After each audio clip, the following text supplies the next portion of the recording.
Physics paper presentation for ICSE class 10. So today's video is very important because in this video I'm going to talk about how you can present your physics board exam paper on a real board exam sheet.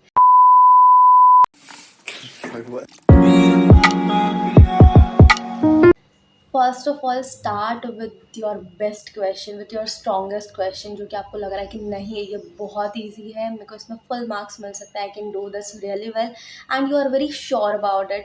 I always start from section B. जो भी हमारे question answer वाले part होते हैं ना, आई always start from that.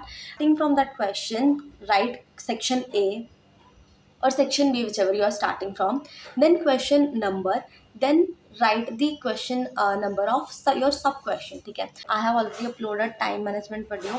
So अगर आप लोगों को नहीं ऐसा लग रहा है कि कैसे हम time manage करेंगे या फिर कैसा, so you can go and watch that out. Now talking about paper presentation जो आपको करना चाहिए, so start writing the answers in neat and clean form.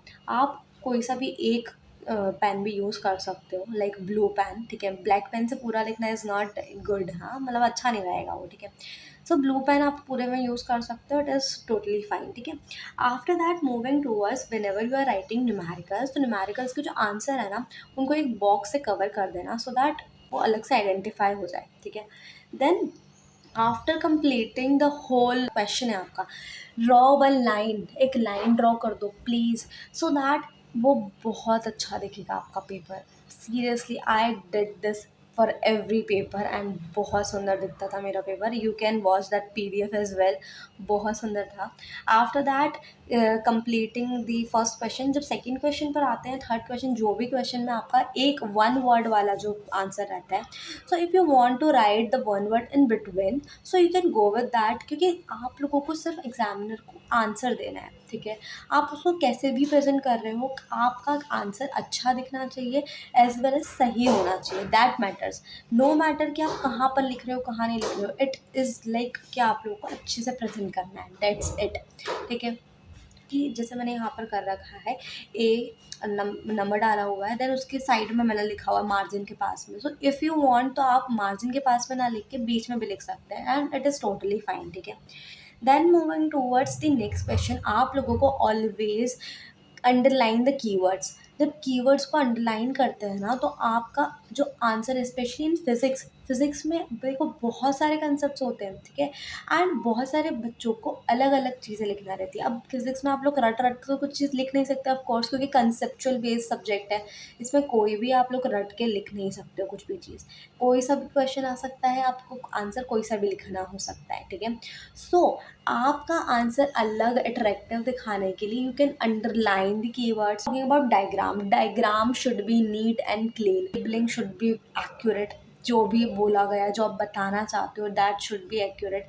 आप लोगों को स्केल का यूज़ करना है, रूलर है ना, उसका यूज़ करना है.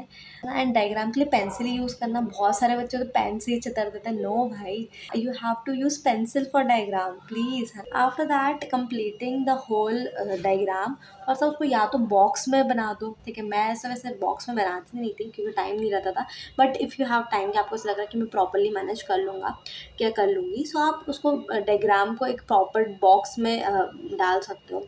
बहुत सुंदर दिखेगा. सिर्फ आप लोगों को ऐसी कोशिश करनी है कि आपका जो पेपर है वो बहुत सुंदर दिखे.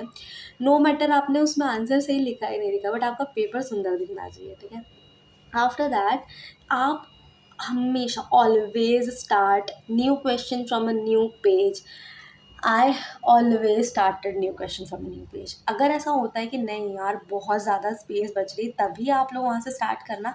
बट अगर हाफ पेज भी बचा है ना और आपको ऐसा लग रहा है कि नहीं न्यू क्वेश्चन करना है उसके बाद में, तो आप हाफ पेज को छोड़ दो, नेक्स्ट पेज से स्टार्ट करो. ठीक है, that is very important.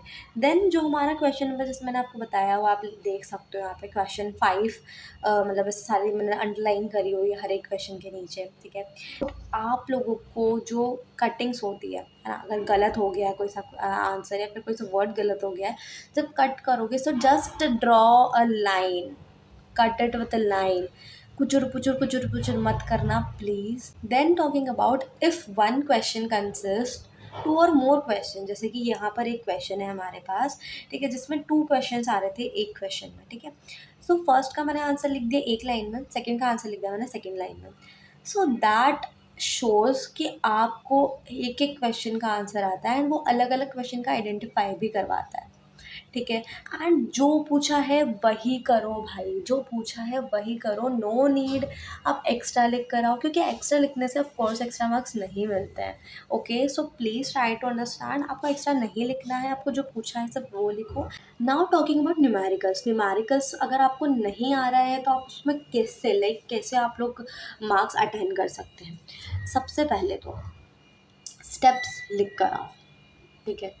Steps लिख कर आओ, नो मैटर आपका जो क्वेश्चन आंसर है वो अगर गलत है, आपको आंसर आ ही नहीं रहा है, छोड़ दो उसको। अब क्योंकि आ नहीं रहा है तो फिर तो कुछ नहीं कर सकते, right? We can't do anything अगर नहीं आ रहा है तो। एंड इफ़ आपको उसके स्टेप्स पता है, अगर आपको उसका फॉर्मूला पता है, सो राइट एट लीस्ट दैट। कुछ छोड़ के नहीं आना है हम लोगों को, right at least a formula, थोड़े से स्टेप्स लिख दो, उसके भी मार्क्स मिलते हैं। सिर्फ आंसर लिखने से मार्क्स नहीं मिलते, स्टेप्स के भी मार्क्स मिलते हैं, फॉर्मूले के भी मार्क्स मिलता है, ठीक है? So do that if you are stuck at any numeric. Now talking about, अगर आपका कुछ भी एक पैराग्राफ गलत चला गया है या फिर आपका एक 3-4 लाइन गलत चली गई है, तो draw a box around it, and छोटा सा वहाँ से लेकर लास्ट के कॉर्नर तक एक लाइन ड्रॉ कर दो, कट वाली, ठीक है? So if you want to complete the whole revision, paper presentation की भी प्रैक्टिस करनी है एंड आपको टाइम मैनेजमेंट की भी प्रैक्टिस करनी है, so what you can do is before going to the exam hall in the morning और इवनिंग में, लाइक आज इवनिंग में, अगर आपका आज पेपर है, कल पेपर है ना, आज आपको प्रैक्टिस करना है, so what you can do is paper presentation का, जैसे मैंने आप लोगों को बताया, वो कर सकते हो, दिस थिंग ओनली, जो जो मैंने चीज़ें बताई। आफ्टर दैट जो टाइम मैनेजमेंट वाला पार्ट है, ठीक है? Time management, put a timer, ठीक है? या टाइमर लगा लो या फिर नॉर्मल क्लॉक में देख लो, ठीक है?